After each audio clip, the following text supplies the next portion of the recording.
안녕하십니까. 비트코인 호돌레입니다.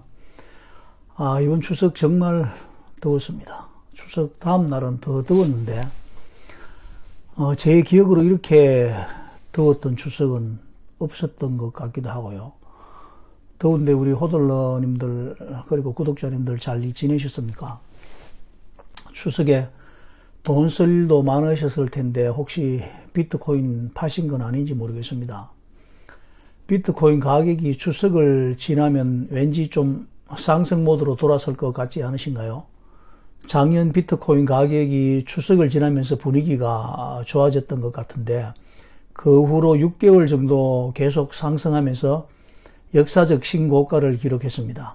그리고 다시 고개를 숙이면서 6개월 동안 횡보 내지 하락의 모습을 보여줬는데 작년 추석 이후 6개월 동안 3,500만원에서 1억 500만원까지 200% 상승률을 보인 다음에 6개월 동안 30% 정도 하락을 하다가 이번 추석을 맞이했는데 추석은 지났고 이제 다시 지난 추석 같은 퍼포먼스를 보인다면 추석 전 최저점 7,200만원에서 거짓말처럼 200% 상승을 해서 2억 1천만원까지 상승하는 상상을 해보는데 여기서 숏을 치는 약삭빠른 고양이들 때문에 쉽게 가기는 하겠느냐마는 비트코인이 사실 반감기 지나고 이 눈치 저 눈치 보면서 제대로 뭘 보여주지 못했지 않습니까? 그렇기 때문에 전혀 기대하지 않았던 랠리를 펼칠 가능성도 충분히 기대해 볼 수 있다 이렇게 생각을 하고 비트코인의 올타임 하이는 73,750달러이고 원화 기준으로는 1억 500만원입니다. 18일 미국 연방준비제도의 50pb 금리 인하가 비트코인 가격 상승을 견인한다고 볼 수 있습니다만 미국 주식시장과 커플링 되어 있는 비트코인 가격이 그다지 유쾌하지는 않습니다. 그리고 비트코인의 가격이 비트코인을 취득하고 보유하는 요인이 되어서는 우리가 비트코인을 성공적으로 지켜내기가 쉽지 않을 것입니다. 다시 말해서 비트코인의 가격이 아니라 비트코인의 진정한 가치를 알 때 비로소 비트코인을 온전히 간직할 수 있다는 것을 다시 한번 말씀드리고 싶습니다. 비트코인 호들러의 생활이나 삶이 비트코인을 지키는 것에 초점을 두고 있다는 것을 오늘 세 번째 말하려고 합니다. 구독과 좋아요, 알림 설정을 해주시고 저의 하루를 함께 해보시지 않으시겠습니까? 추석 연휴가 지난 어제 며칠 전 인터파크로 예약했던 대구 간송미술관 개관 특별 전시회를 다녀왔습니다. 국보와 보물 40건 97점이 전시되었는데 모두가 간송 전연필이 혼신의 열정과 많은 자금을 들여서 수집한 귀한 미술품이자 문화유산들이었습니다. 작품 하나하나가 보배라는 점에 중점을 두어 전시를 했다고 하는데 전시된 문화재의 수량이 하나하나 기억할 수 있을 정도로 굉장히 잘 기획이 되어 있었습니다. 100점에서 3점이 모자라는 97점의 보물들을 전시하므로 한 점 한 점 감상하는 것이 굉장히 소중한 시간이었고 충분하지는 않았지만 어느 정도 가치를 감상할 시간적 여유가 있었다는 것이 참 좋았습니다. 대만의 고궁박물관이나 영국의 대영박물관처럼 너무 많은 문화유산을 전시해 둔 곳은 그 방대한 양에 압도가 되어 어느 하나도 제대로 감상할 여유가 없다는 것이 큰 아쉬움이었는데 간송미술관의 귀한 미술품들은 4개의 전시실을 마련하여서 실별로 설계를 차별화한 것도 큰 장점이었다고 생각이 되었습니다. 한국을 대표할 만한 문화유산인 훈민정음 해례본 국보 70호와 동국정움 같은 진품을 눈으로 확인할 수 있었다는 것이 엄청난 감동이었습니다. 1전시실에서 진경산수화의 대가인 겸재정선의 21폭의 화첩을 감상했는데 강원도와 동해안 일대 금강산의 진면목을 함축적으로 담아낸 작품들이었습니다. 친일파였던 송병준의 집에서 머슴이 불쏘시개로 쓸 뻔한 이 화첩을 골동품상 장형수가 구입을 했는데 이 화첩을 그 가치를 알아본 전영필이 수장을 하게 되었다고 합니다. 이증의 삼청첩도 전시가 되었었는데 금은 비단에 금가루를 악교로 갠 금니로 대나무와 난초 등을 그린 정밀한 그림들이었습니다. 혜원 신윤복의 전신첩이 전시가 되었는데 이것은 국보 135호입니다. 학창시절 학교 교과서에서 보았던 위대한 미술품들이 실물로 펼쳐지는 감동이 있었습니다.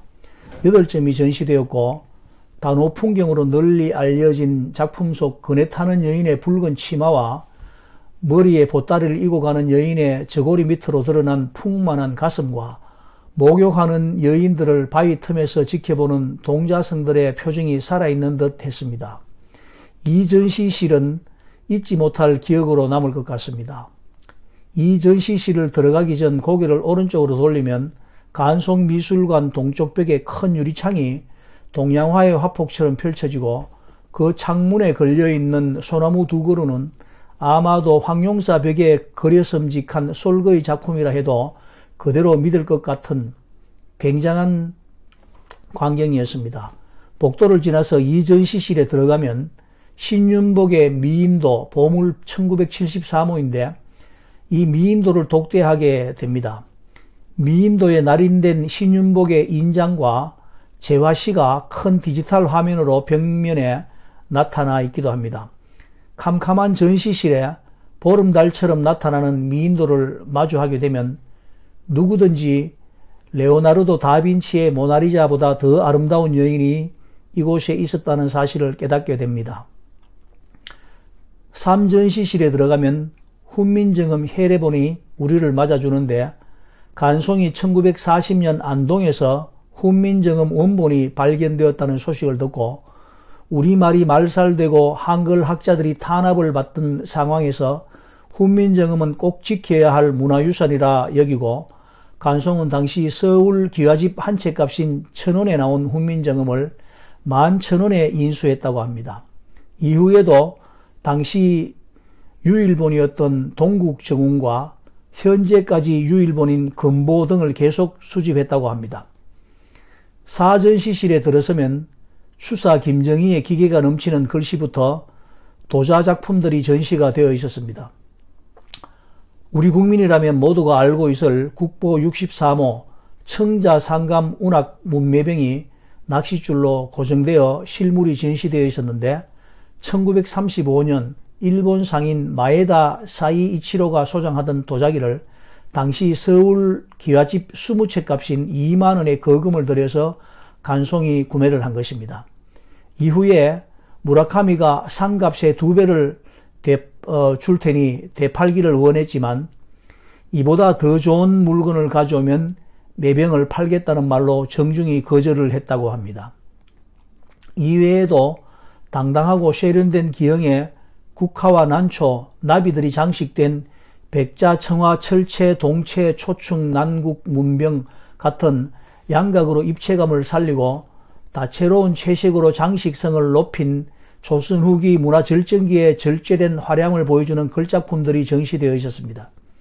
그 외에 동경에서 변호사로 활동한 존 게스비가 수집한 고려청자를 처분하고 본국으로 돌아간다는 소식을 듣고 동경으로 건너가서 20점의 고려자기를 극적으로 인수하기도 했는데 게스비 컬렉션으로 알려진 유물은 청자상감 연지 원앙 문정병, 청자오리형 연적 등의 국보와 보물들이 전시되어 있었습니다.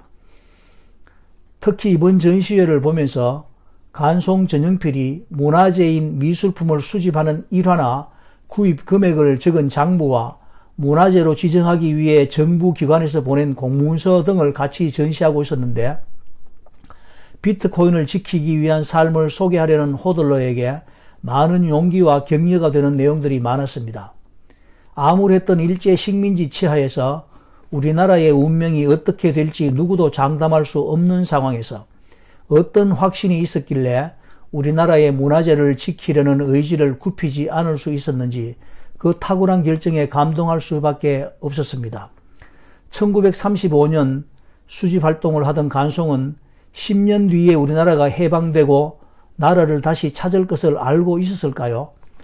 만약 계속 일제의 식민지로 남아 있었다면 그가 수집한 문화유산이 빛을 볼 수 있었을까요? 어떤 확신이 있었길래 간송은 자신의 모든 것을 바쳐 도자기와 그림을 수집하고 보관하며 지켜왔을까요? 생각하면 생각할수록 존경의 마음이 생겨났습니다. 물론 이런 문화재와 비트코인을 단순히 비교하는 것은 여러 가지 면에서 그 가치가 다르겠지만 간송 전영필 선생이 앞으로 우리나라를 다시 찾을 것이라는 믿음과 확신, 그리고 우리 민족에 대한 자부심과 비전이 없었다면 이룰 수 없는 그의 삶이었습니다.